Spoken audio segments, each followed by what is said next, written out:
You know just what you do to me. Salut tout le monde, j'espère que vous allez bien. Je vous propose aujourd'hui une petite vidéo tuto, explication, maintenant que je pratique bien la machine. Donc c'est concernant la machine à badge de chez We Are Memory Keepers. Elle est ici, voilà, là j'étais justement en train de faire des badges, je vais tout vous expliquer.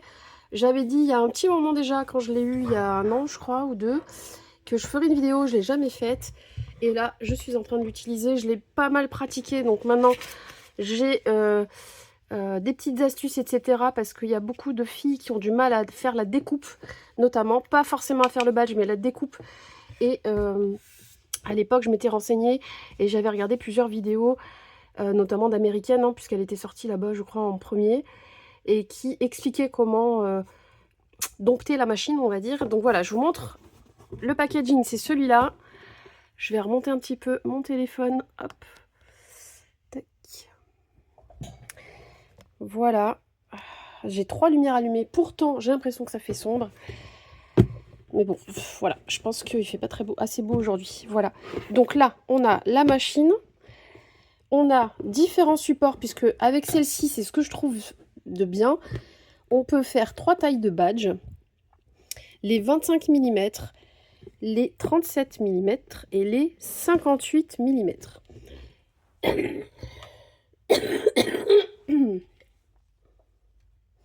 Donc, vous voyez, je vous donne des exemples du 58 mm. Bon, moi, j'avais fait mon petit logo, bon, qu'il faut que je refasse, je le trouve pas top. Et j'avais utilisé les grands badges. Voilà. Donc, au final, il fait bien 58 mm. Donc, oups, 5,8. Et j'avais participé à un EVJF, donc un enterrement de vie de jeune fille, il y a il y a un an ou deux, justement. Et elle avait fait faire des goodies pour toutes les participantes. Les organisatrices avaient prévu des petits cadeaux, notamment une boîte avec un badge. Et moi, je suis en train de refaire la même chose puisque je suis en train moi-même d'organiser un EVJF pour ma cousine, qui j'espère ne passera pas par là. Je vérifierai avant de publier la vidéo quand même. Et donc voilà, on avait mis le surnom de la nana et j'avais bien aimé l'idée, donc je suis en train d'en faire notamment pour cette VJF là. Donc pour les badges plus petits, je vais vous montrer un petit peu la différence de taille.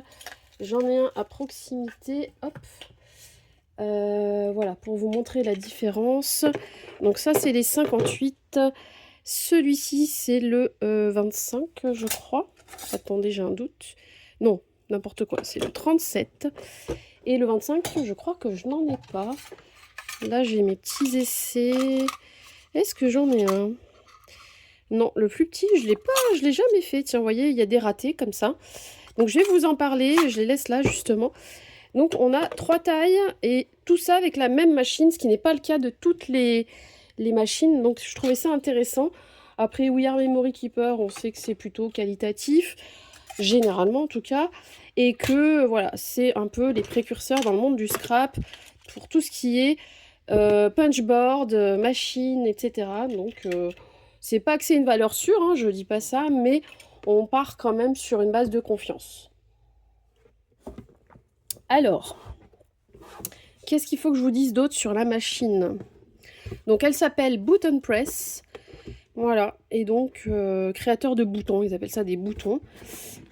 Kit tout en un, donc vous voyez, on a donc la machine, une base de coupe qui sont blanches. Elles sont là. Voilà, la base inférieure et la base supérieure qui vont venir presser le papier pour couper selon la taille. Du coup, selon la taille, on va avoir 3 supports de découpe qui sont celles avec le creux au milieu. Et on va avoir les bases inférieures et supérieures de confectionnement du badge. Voilà. Donc on a 2 roses, 2 vertes claires, enfin vert d'eau quoi, et 2 turquoises comme ça. Donc ça va ensemble à chaque fois. Et on a du coup les consommables qui vont nous servir à faire les badges. 3 couleurs, 3 tailles différentes, pardon, aujourd'hui ça va pas. Et on a à chaque fois, c'est souvent des... Alors là dans la machine on en a 10 de chaque.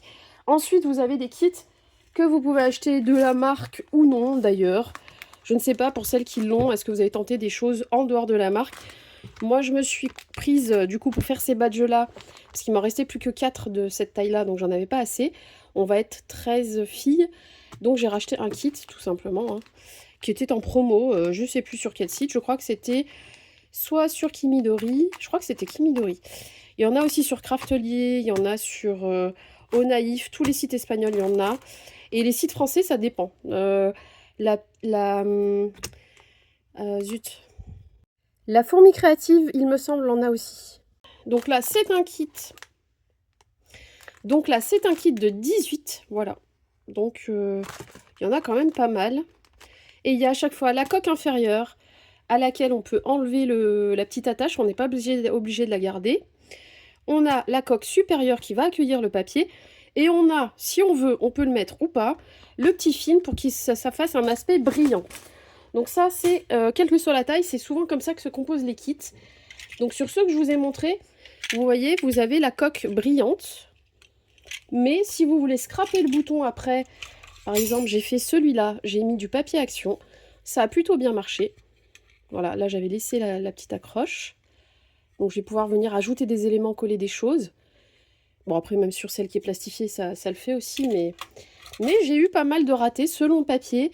Et en fait, c'est pas que je mettais mal, que je faisais mal la procédure, parce que je faisais bien attention à suivre toutes les instructions, hein, parce que vous allez voir, les bases de coupe, elles ont des marquages, et si on tourne pas le A ou le B, on se trompe, etc., ben, ça marche pas. Mais moi, c'était pas ça, j'en suis persuadée, j'avais bien fait attention, mais c'est par rapport au papier. Alors, le papier action, ça peut marcher, vous voyez, puisque là, c'est le cas. Mais j'ai eu, voilà, sur ce papier-là, vous voyez, j'ai eu 2 rendus positifs. Par contre, sur ce papier-là, qui était dans le même bloc, et là, c'était pas du action. Alors, je vais vous montrer. Hop, tac. Donc, c'est pour ça qu'il faut prendre le risque ou pas, mais en tout cas, parfois, ça se passe pas bien. Donc, je vous explique. Ça, c'est pas du action, c'est du papier de marque. J'avais fait mon... c'est du Minté. J'avais fait du December Daily avec ce papier. Et vous voyez qu'un badge a marqué correctement et pas l'autre. Je pense que parfois, il y a aussi sur la base... je vais vous montrer si on met mal la coque supérieure, en fait. Celle-ci. Si on la place mal, qu'elle se penche légèrement, en fait, ça peut aussi fermer sans le papier. Donc, c'est compliqué. Mais tout va influer. La qualité du papier, certains papiers ça marche, d'autres pas. Et vous voyez que des fois, même avec le même papier, quelquefois, si on met mal la coque, ça peut... Donc, il faut faire vraiment chaque étape consciencieusement. Et il faut vérifier, voilà, si vous avez un ou deux ratés, peut-être que ça vient du papier. Là, c'est du papier action de mauvaise qualité. Enfin, je précise mauvaise parce que parfois, il y a certains papiers quand même, à une époque, qui étaient bien mieux. C'était pas de la qualité non plus... importante, mais certains papiers étaient quand même encore à peu près potables, et là bah, clairement c'est un papier dans les médiocres de chez Action. Là, celui-là, c'est la même chose, et là je sais que c'était pas zut, bah tant pis, il restera par terre. C'était pas une question de coque parce que j'avais fait attention. Là, celui-ci, c'était du Action aussi. Non, celui-ci, c'est le papier qui est là. C'est la même collection. Et bah, vous voyez, voilà. Après, c'était les premiers. Peut-être que j'avais merdé sur celui-là. Je ne sais plus. Bon, en tout cas, tout peut influer. La position de la coque, le papier. Et il faut savoir que vous allez avoir parfois des ratés. Il faut accepter, c'est comme ça. Même en faisant tout attention, des fois, ben, ça passe pas. Mais dans ce cas-là, il faut se poser la question du papier. Donc, voilà. Là, j'ai pas mis de coque. C'était surtout pour vous montrer ça. Et... on peut aussi ne pas mettre la tâche et mettre, je vous ai pas dit dans la boîte, il y a aussi des choses comme ça. C'est pour faire un double face. C'est des ronds de double face tout simplement, assez épais. Hein. Regardez, ils sont très épais. C'est pour combler le creux qu'il y a ici et que ça puisse se coller sur votre création ou sur votre support. Voilà, donc ça c'était mes tests infructueux ou fructueux pour certains, mais en tout cas les premiers tests.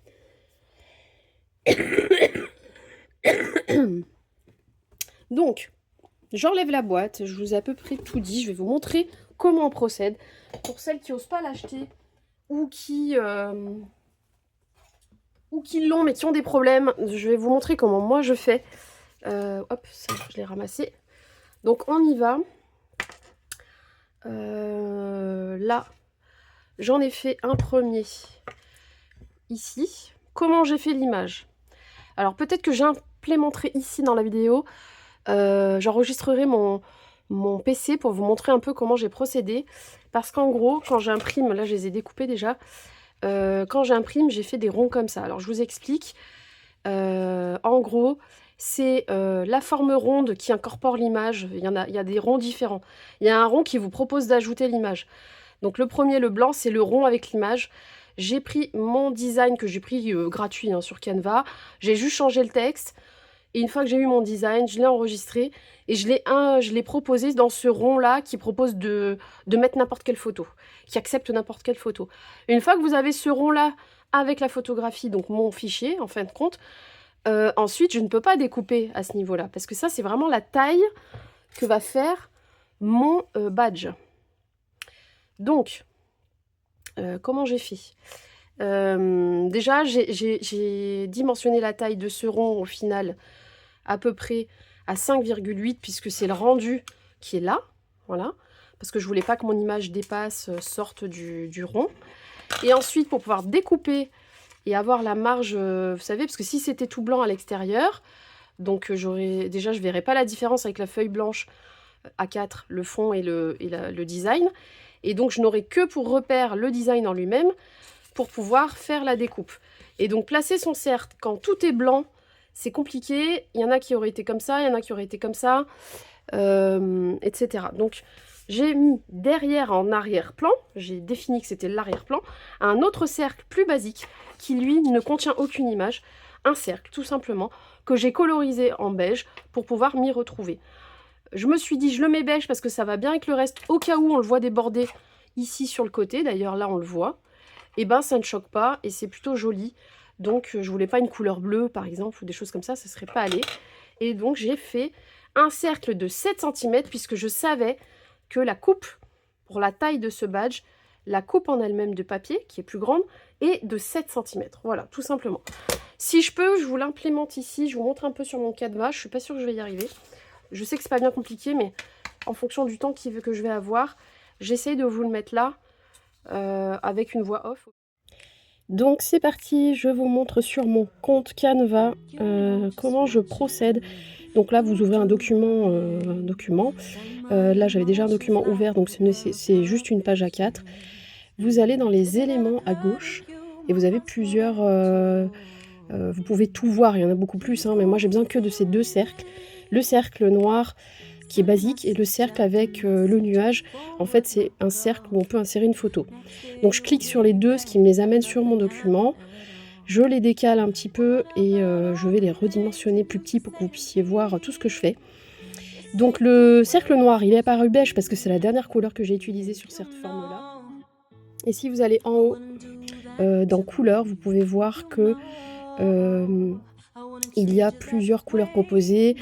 Il y a aussi les dernières couleurs que vous avez utilisées. Et il y a le truc multicolore, vous cliquez dessus, vous avez toutes les couleurs au choix. Donc moi j'ai utilisé ce beige pour que je puisse le distinguer du blanc. Je l'ai dimensionné à 7 cm. Donc vérifiez bien dans vos paramètres Canva que vous êtes bien en centimètres et non pas en inch. Mais voilà, là quand vous déplacez le curseur, le chiffre qui s'affiche ensuite est bien en centimètres. Ensuite, pour ce cercle-là, vous allez importer une image dans Importation qui est tout à gauche. Vous ouvrez. Si l'image, vous l'avez déjà comme moi, c'est le cas dans les importations, vous sélectionnez juste l'image. Si vous ne l'avez pas encore importée, vous allez en haut, Importer des fichiers. Vous cliquez et vous allez aller le chercher dans vos dossiers sur votre PC. Donc moi j'ai juste à cliquer dessus. Quand je clique, elle s'ouvre sur mon document. Je referme le volet de gauche pour ne pas être gênée. Donc j'ai mon image. Je vais venir la redimensionner pour que vous puissiez voir ce qui se passe et comment on procède. Pour l'insérer dans le cercle photo, en fait vous n'avez pas besoin de la dimensionner à la bonne taille tout de suite. Là vous voyez, je vais même la réduire au maximum, enfin quasi maximum, pour vous montrer qu'en fait, il l'adapte automatiquement à la taille du cercle de photo. Et c'est ensuite ce cercle-là que vous allez pouvoir redimensionner une fois l'image portée à l'intérieur. Voilà, ensuite je viens la positionner sur le rond beige. Donc moi je vais tout de suite repérer que la taille ne me va pas. Je sais aussi que le badge visuel final correspond plus ou moins à 5,8 cm. Donc je vais le redimensionner à la bonne taille. Et je vais venir faire des allers-retours sur le cercle beige pour bien vérifier que je le positionne bien, qu'il est à la taille idéale, en tout cas à la taille souhaitée. Et vous voyez, quand on essaye de le positionner, on a des petites lignes comme des petits repères qui s'affichent pour qu'on sache si on est bien centré dans le cercle beige. Ensuite, on va avoir besoin, en tout cas moi dans ce cas-là, je dois faire 13 badges, donc je vais avoir besoin de le dupliquer. Je pensais pouvoir figer l'ensemble en cliquant sur les deux cercles et en cliquant sur verrouiller. Je vais vous le montrer. Le problème, c'est qu'après, il ne me propose plus la fonction dupliquer.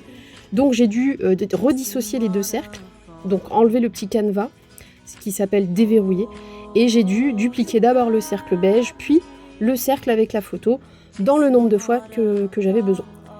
Pour les prochains projets sur la même taille de badge, du coup j'ai déjà une bonne base, j'aurai plus qu'à changer la photo et à me resservir du fichier. Ensuite, comme tous les projets Canva, une fois que vous avez terminé, vous pouvez le télécharger. Tout en haut, vous cliquez sur partager et vous allez avoir le choix de télécharger. Vous choisissez le format, la qualité, etc. pour pouvoir l'imprimer ensuite. Maintenant c'est parti, on passe à l'assemblage. Comment j'obtiens ça? Déjà, donc là moi j'étais en train de... Alors faites attention, mettez pas les doigts, c'est gras. Ici tout est bien huilé. Donc on a quelque chose qui pivote. Ok, on a la base inférieure qui est aimantée. Là, il y a des petits aimants, donc quand je la place, ça s'aimante. Tout ce qu'on met là, s'aimante. Donc moi j'enlève parce que ça c'est pour construire le badge. Ok, moi quand on commence forcément par la coupe. Je mets, voilà, on voit les traces d'ailleurs, je sais pas si vous allez les voir. Voilà, c'est normal, hein, c'est comme la Big Shot, quand on coupe des dies, ça fait des marques. Ça se rachète si besoin. Et donc là, je vais la placer. Ici, celle-là, elle n'est pas aimantée, il n'y a pas besoin. Ici, celle-là, comment je vais vous montrer? Tac. Je vais la pencher un petit peu. Là, il y a une petite encoche, là. Il y en a de tous les côtés d'ailleurs, aux quatre coins. Il y a un petit triangle, voilà, une petite marque, une petite flèche. Et donc moi, le petit truc qui déborde va devoir rentrer dans la petite encoche ici. Donc n'importe laquelle, c'est toutes les mêmes. Hop, et ça va venir, hop, ça s'aimante. Donc, qu'est-ce qu'on fait? Alors là, du coup, j'en ai plus, je les ai tous coupés, parce qu'au départ, je ne pensais pas vous faire la démonstration. C'est après que je me suis souvenue, oh là là, mais je n'avais pas fait la vidéo. Ça serait peut-être bien que je la fasse. Donc, je vais prendre un papier qui me reste. Donc, vous voyez, hein, j'ai fait toutes mes découpes, ça m'a fait des chutes. Hop. Je vais prendre ce papier-là, je vais couper. Là, c'est pour vous montrer, vous imaginez bien, voilà, qu'il y a le rond, il y a le design ici. Hein. Voilà, imaginez qu'il y a le design comme ça, là. Voilà. Donc, là, c'est imprimé. Admettons, je ne l'ai pas encore coupé. C'est un peu... ma vidéo, elle est un peu à l'arrache, là. Donc, je vais venir prendre... je fais une bêtise, là. Oui, si. Je vais venir prendre mon cercle qui correspond... Donc, tout ce qui correspond à la coupe, c'est ces grands empiècements, là, comme ça, avec des creux au milieu. Vous voyez qu'il a des marques aussi. Donc, ça peut vous aider à orienter. Mais bon, là, pas tant que ça, finalement, parce que c'est rond, de toute façon. Donc, moi, je me suis mise à ras le cercle beige et blanc, là, dans la limite du blanc et beige. J'ai centré au mieux, voilà, qu'on voit un demi-millimètre de beige tout autour, ça veut dire qu'il est centré. Ok, je le place ici. Donc moi, je vais enlever celui-là, je vais en avoir besoin parce que ça, je risque de l'abîmer. Admettons qu'il y est toujours. Je pose, ok, je tourne, comme ça. Voilà, je tourne, je le centre bien. À peu près, mais il faut que ça soit couvert par toute la plateforme blanche. Et je vais venir appuyer comme ça. Bon, là, c'est du papier imprimante. Je vais jusqu'au bout. On entend un petit craquement d'ailleurs. Je vais jusqu'au bout. Je ne l'enlève pas tout de suite, parce que potentiellement, ça n'a peut-être pas découpé correctement tout autour. Surtout que là, c'est du papier fin, donc ça coupe plutôt pas mal. Mais la pression, selon comment elle se fait, selon le papier, vous savez, le papier, il n'est pas ultra régulier. Nous, on s'en aperçoit pas à l'œil et au toucher, mais les pressions, de la manière dont a été fait le papier, parfois, la pression va pas se faire de la même façon. C'est pas dense exactement pareil au micron près, quoi. Et donc, ça peut ne pas couper. Donc, je tourne. En fait, vous pouvez tourner, pivoter quand même la base inférieure. Bon, moi, j'ai les petits angles là qui touchent sur le côté, donc je vais pas au-delà, pour pas que ça bouge tout. Et je tourne un petit peu et je recommence. Hop. Voilà. Ensuite, soit on enlève, on vérifie, soit je peux quand même... Alors, je vais appuyer un peu pour pas que ça bouge mon papier. Hop. Je fais passer les angles. Hein. Hop. Je tourne complètement. Vous pouvez tourner 3 à 4 fois 90 degrés, hein, jusqu'à ce que vous ayez fait le tour. Pour être sûr. Moi, c'est un papier fin, je pense que là, c'est bon. Je le récupère et vous voyez, si je le bloque avec les doigts, je peux vérifier que ça ait bien coupé ou pas. Si ça n'a pas bien coupé, en fait, je ne bouge rien et je le repose. Là, je pense que c'est bon et voilà. Vous voyez, ça part tout seul. Et donc, mon rond, bon là, il manquait un bout, on s'en fout. Bon, mon rond a bien découpé. Tac. Mais l'astuce, c'est, voilà, quand vous pouvez vous pivoter plusieurs fois, 3 quarts, enfin un quart, ou un demi, et vous refaites pour être sûr que la coupe est homogène. Si vous avez des bouts de papier qui dépassent et qui touchent les barres parallèles, vous appuyez bien avec vos doigts et vous passez la barre parallèle pour que le papier, voilà, ne fasse pas tout bouger. Une fois que vous êtes sûr, vous sortez, vous voyez, ça a bien découpé. Et ça, c'est l'astuce parce qu'on pense qu'en un coup, on va tout découper, alors que pas du tout. Et d'autant plus quand c'est du papier un peu épais qu'on utilise en scrap. Par exemple, on peut aussi utiliser du papier aquarelle. Ça se fait aussi, hein, ça va aller jusque-là. Donc généralement, papier aquarelle, c'est du 200-300 grammes. Ça va le faire, mais voilà, on vérifie, on fait bien plusieurs tours pour être sûr d'avoir coupé correctement tout autour. Moi, il y a eu un cercle ou deux où il manquait, il y avait la trace, mais ça n'avait pas complètement coupé. Je suis venue tout doucement. Comme il y avait la marque, j'ai suivi la marque et j'ai fini au ciseau, c'était pas très grave. Bref, voilà, une fois qu'on a fait nos coupes, c'est là que ça se complique. Donc on enlève nos bases. Ok, on n'en a plus besoin, on a fait nos coupes. Donc, on passe à l'assemblage. L'assemblage, comment ça se passe? Donc ça, on n'en a plus besoin, c'est de la coupe. On a une base supérieure, indiquée top. Top en anglais, c'est le haut. Et on a une base inférieure, d'ailleurs, qui s'appelle base. Voilà, ça va aller vers le bas. En plus, c'est facile, il y a aussi des flèches. Donc, pareil. Je me mets sur une des encoches, par exemple la baie, là, voilà. Je me mets sur la baie. Pareil, je vois qu'il y a la petite flèche et je viens aimanter en faisant correspondre l'avancement blanc sur le creux vert. Voilà, B, et vous voyez, ça tient, c'est aimanté. Ensuite, là, on a une autre flèche, c'est la même, mais vers le haut. Et donc, on va mettre la base. Voilà, du coup, j'aurais dû mettre la base d'abord. Attendez. On met la base jusqu'à ce qu'elle s'aimante. Donc, vous allez tourner jusqu'à ce que vous sentez le truc qui va prendre. Là, c'est bon. Ou pas. Là, c'est bon. Vous entendez le clic. Et là, elle est prise. Et donc, on a le A en face de la flèche. Je remets...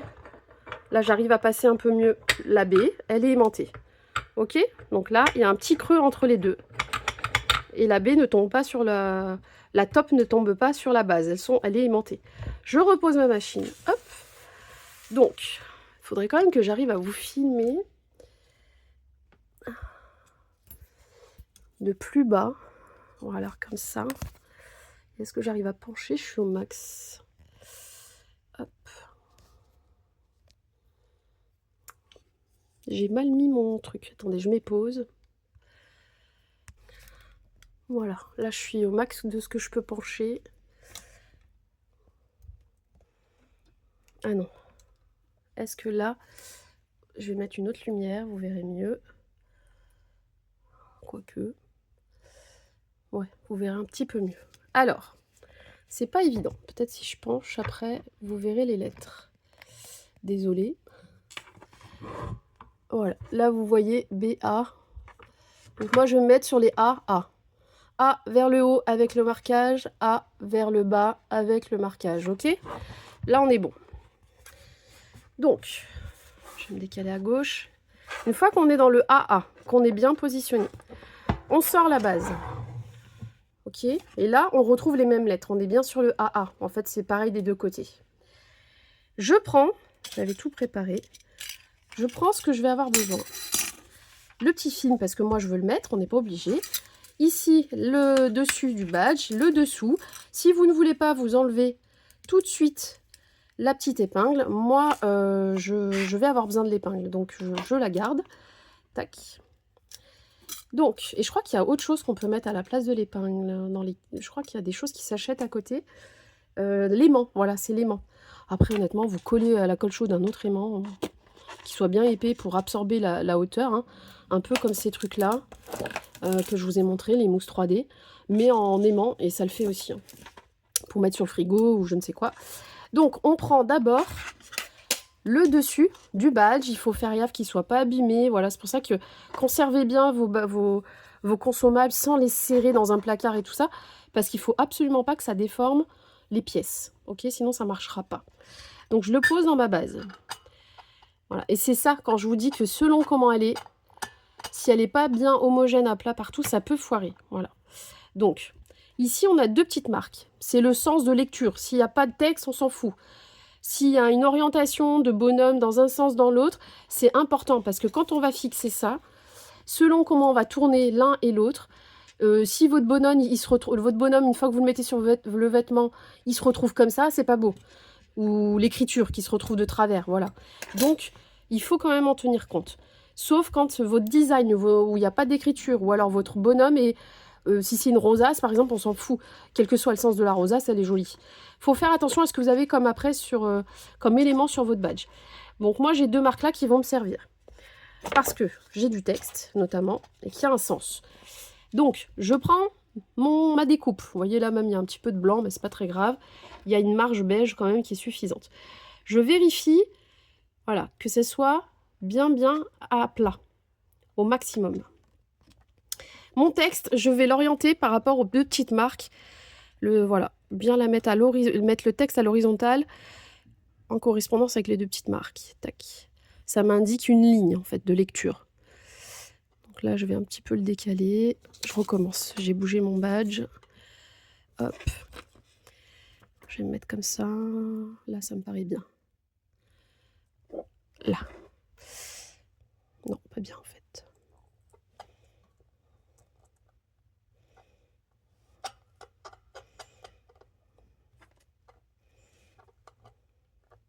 Là. On est bon. Je pense que c'est bon. Moi, je mets mon film par-dessus. J'essaye de voir qu'il n'y ait pas trop de poussière, de choses qui sont des petites peluches, des choses qui vont venir... Des fois, je me mets sur ma main, on voit mieux. C'est bon. N'importe quel sens, c'est la même chose. Je le place. Ok? Maintenant, on est toujours sur le A. On vérifie. Moi, je vérifie à plusieurs moments. Toujours sur le A. On y va. On pivote. On le rentre. On est bien A contre A. Là, on peut ajuster, parce qu'elle bouge un peu la base en dessous. On ajuste bien.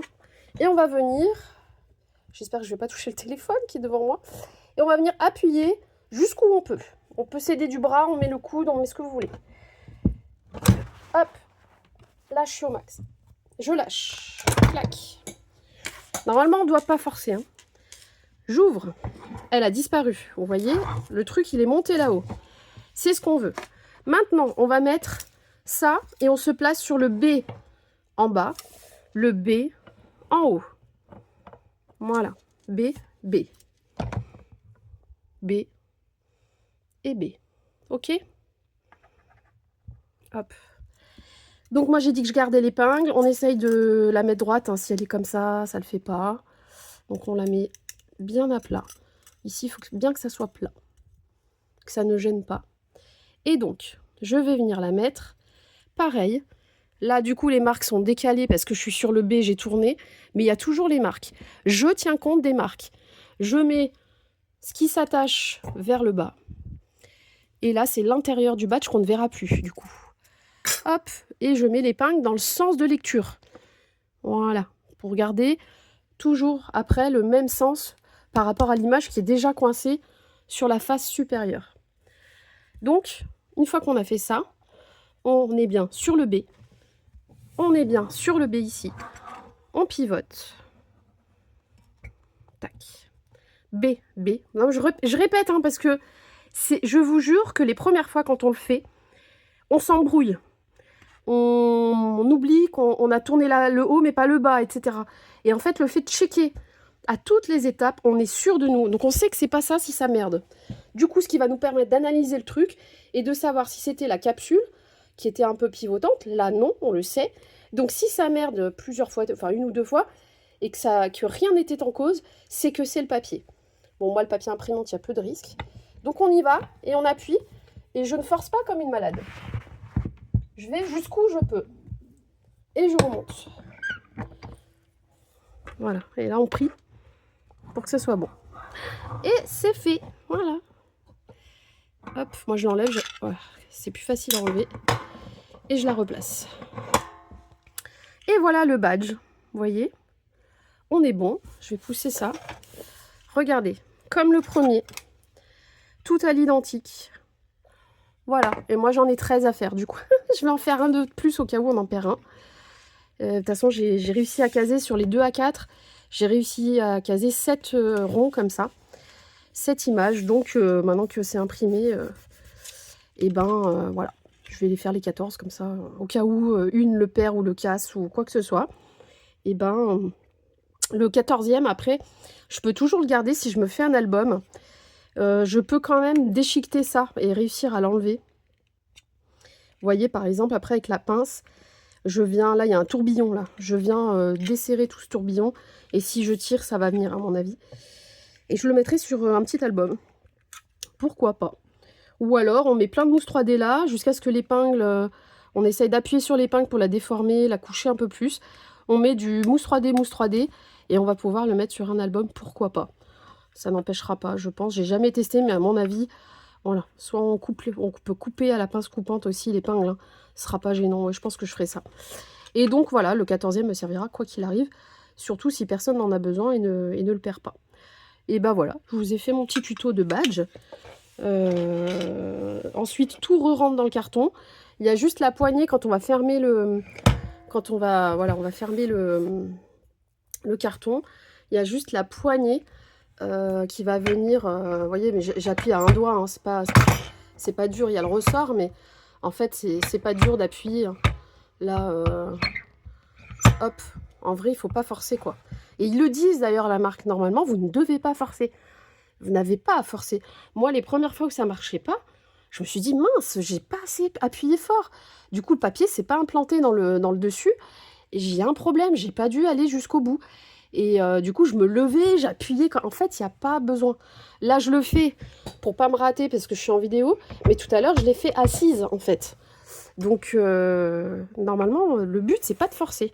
Ça doit se faire... voilà, vous allez jusqu'où vous pouvez aller, en fait. Quand ça bute et qu'il n'y a plus rien, normalement, il est fait, le truc. Par contre, il faut y aller en un coup. Faut pas faire un peu, parce que le truc va se gripper, mais pas sur la phase inférieure, avec l'épingle. Et si ça se grippe, ça se ferme avant d'avoir chopé le truc inférieur, c'est pas bon. Donc il faut y aller en un coup, mais pas comme une malade, quoi. Pas trop fort, voilà. J'espère que mes petites explications sont claires. Vraiment, ce qu'il faut retenir le plus, c'est que pour les difficultés de coupe, vous pensez bien à pivoter votre papier. Après, franchement, j'ai failli faire ça. En fait, j'ai failli me décharger de cette coupe et de passer à la Brodeur Scan & Cut parce qu'il y en avait plusieurs à faire. Mais comme c'était du papier fin, en fait, je savais que j'allais pas galérer. Donc, je ne l'ai pas sorti. Mais au cas où, le jour où vous faites ça sur un papier plus épais, que ça va être beaucoup plus galère parce que je pense que le papier 300 grammes, honnêtement, faut tourner. À mon avis, il faut faire 2 fois le tour pour bien... voilà, parce que c'est des dies, hein, en fait. Hein. Si vous regardez bien, c'est des dies. C'est comme les trucs 6X, là. C'est de la mousse et dedans, il y a la coupe, là. Il y a la lame dedans, là. Donc, voilà. C'est pas pour celles qui ont mal au dos, mal au bras et tout. même si en vrai on ne force pas, on fait le tour gentiment, sans forcer, clac, clac, et on tourne, on tourne. Au pire, vous faites 3 tours, mais sans forcer. Et ben, effectivement, on peut se dire, celles qui ont une Scan and Cut ou une Cricut ou tout ce que vous voulez, mes pages A4, je les fous dans la machine, elle me découpe le cercle, et je passe qu'au montage après. Ça, c'est possible. Voilà. Moi, j'ai fait, je vous rappelle, l'image avec Canva. J'ai pris un truc qui était gratuit, parce que moi, j'ai pas le Canva Pro, je n'ai pas d'abonnement. Et vous voyez que même dans le gratuit, on trouve toujours ce qu'on aime. Honnêtement, les plus jolis sont dans le Pro, c'est normal. Il y en a toujours plein, on a le coup cœur, et en fait, c'est payant. C'est dans la partie Pro, avec l'abonnement. Mais si on cherche bien, qu'on prend le temps, parce qu'il y a vraiment beaucoup, beaucoup d'images, que ce soit pour les badges ou pour autre chose d'ailleurs, hein, les logos, tout, hein. En fait, il y a beaucoup de choix proposés et on arrive à trouver quelque chose qu'on aime. J'ai changé la typo, là la police, c'est pas la même police, le titre et le prénom. Ici, ça en est une, je crois qui était en lien avec celle-ci. Et j'ai écrit plus finement. Après, ça c'est une histoire de goût, chacun fait ce qu'il veut. J'ai fait sur du papier imprimante, j'aurais pu faire sur un papier plus qualitatif aussi. Mais moi, le rendu me satisfait. Le but, c'est pas d'avoir eu beaucoup de frais en plus pour le VJF, parce que ça, c'est moi qui le fais, on les a pas achetés. Donc, j'ai pas envie de... Déjà, c'est un coût, hein, les consommables. Donc, voilà, je suis restée sur du papier plutôt fin. Et puis, en plus c'est fin, mieux ça se passe. Moins c'est compliqué, je trouve, quand même. Voilà. Après, sur du papier plus épais, ça se fait. Ceux-là, j'étais étonnée de les réussir Enfin, voilà, je les ai réussis du premier coup. Après, je suis tombée, je pense, sur un des papiers Action qui s'effritait pas trop au pliage, normalement, notamment ici. Et donc, il s'est pas frictionné, quoi. Il s'est pas coupé, comme l'autre. Donc, parce que voilà, quand je vous dis que c'est le papier, c'est aussi ça, hein. C'est parce qu'en fait, il se fissure, là. Au pliage, c'est trop de pliage pour certains papiers. Donc, écoutez, peut-être que je ferai une petite créa, un de ces 4 avec ça. Là, j'ai acheté des nouveaux tampons au salon. Pourquoi pas? Il faudrait que je trouve, que je regarde si quelque chose peut fonctionner sur cette taille-là. C'est une machine avec 3 tailles de coupe, ce que je trouve, voilà, un bonus vraiment. Parce qu'il y a d'autres machines qui n'en font qu'une taille. Vous savez, il y a eu beaucoup la marque Vevor et d'autres marques concurrentes équivalentes. Et en fait, souvent, ils ont des modèles, la majorité, ils ont des modèles avec une base pour une taille. Et après, il faut acheter les bases séparément, éventuellement. Et quand bien même, il y a des machines qui ne font qu'une taille, quoi qu'il arrive. Et qui ne s'adaptent pas à d'autres bases. Après, ils en proposent aussi au moins une par marque, je crois, qui fait 3 tailles d'un coup. Mais elle est plus chère, évidemment. Et voilà. Celle-ci, je crois que je l'avais payée en promo. Enfin, c'était un cadeau, je crois, cadeau de Noël qu'on avait commandé pour moi. Il me semble qu'elle était en promo à 110 € au lieu de 150 ou quelque chose comme ça. Donc c'est autour des 100-150, voilà, de mémoire. Peut-être que depuis elle a baissé, je sais pas. Mais moi, il y a 2-3 ans, c'est ce prix-là que j'ai payé. Après, vous voyez, je pense que sur certaines marques, il y a vraiment des grosses tailles. Ça, c'est un consommable sûrement qui vient d'Internet, hein. C'est pas du We Are Memory. Et la base est blanche. C'est Yva Passion qui nous l'a offert au salon. Et vous voyez la différence de taille. C'est quand même... voilà. Donc celui-ci, je vais vous dire combien il fait. C'est pour vous montrer qu'il y en a vraiment des plus gros. Donc celui-ci, moi, j'avais jamais vu aussi gros. 7,5. Voilà, celui-ci, il fait 7,5. Par contre, cette machine-là, elle n'aura pas cette taille-là. En tout cas, pour l'instant, ils n'ont pas fait de base de coupe suffisamment grande. Mais ça pourrait, parce que ça rentre... Ah, attendez, faites voir. Parce que comme il faut une marge autour, si, ça pourrait, hein, regardez, ça voudrait dire que le papier, il vient couper vraiment à ras là. Mais bon, honnêtement, ils l'ont pas fait depuis, donc je pense que ça, ils le feront pas. En tout cas, il y a 3 bases. Alors, je crois que la machine nue, vous pouvez l'acheter aussi. Il me semble avoir vu, j'espère ne pas me tromper, la même machine, mais sans les bases de coupe. Alors peut-être pour celles qui cassent la machine, éventuellement, qui ont les bases de coupe mais qui ont un problème avec la machine. Mais je l'ai déjà vue nue, juste la machine en elle-même. Je ne sais pas trop pourquoi. Peut-être que des fois ils commercialisent différemment selon les pays aussi. Et puis dans d'autres pays, ils mettent tout. Ils mettent celle qui est nue, celle avec les bases de coupe. En tout cas, ils vendent aussi les bases de coupe des 3 tailles à part. Voilà, donc voilà, on peut moduler, c'est plutôt bien aussi. Donc voilà, je crois que j'ai fait le tour de tous mes petits conseils. Je vous ai montré la coupe, je vous ai montré l'assemblage. Il y a plusieurs types... Ah oui, vous avez des bases de coupe cœur aussi. En fait, là, c'est les ronds, c'est le classique. Mais vous avez d'autres bases de coupe. Je crois qu'il y a de l'ovale. J'ai un doute sur l'ovale. En tout cas, je crois qu'il y a 2 autres formes. Le cœur, c'est sûr. Ça serait bien d'avoir un hexagone. Ça serait sympa aussi, d'ailleurs. Mais voilà, le classique, c'est le rond. Derrière, vous avez plusieurs formes d'attache. L'attache pour les vêtements, ou les sacs, ou les... Voilà. La partie qui peut se mettre sur des créations double face avec des ronds autocollants. Et il y a la partie aimant. Donc, vous voyez, il y a plus quand même pas mal de... Ça peut vous servir à faire pas mal de projets. Et pas forcément rond si vous achetez du coup à part. Hein, là, la machine, elle vient pas avec la base cœur. Mais il y a la base cœur. Donc, il faut racheter tout ça en forme de cœur, en fait. Voilà, et la machine de base, la coupe, elle se fera pareil avec les bases blanches. Je crois que je vous ai tout dit. Si vous avez des questions auxquelles je peux répondre, et je tenterai d'y répondre, n'hésitez pas à me mettre un commentaire, hein, je réponds à tous les commentaires. Et puis, bah voilà, mettez un petit pouce, partagez si ça vous dit. C'est toujours sympa. Et bah, je vous dis à très bientôt pour une prochaine vidéo. Je vous fais des gros bisous. Ciao, ciao! Fence in the valley, I hope it's losing its hold.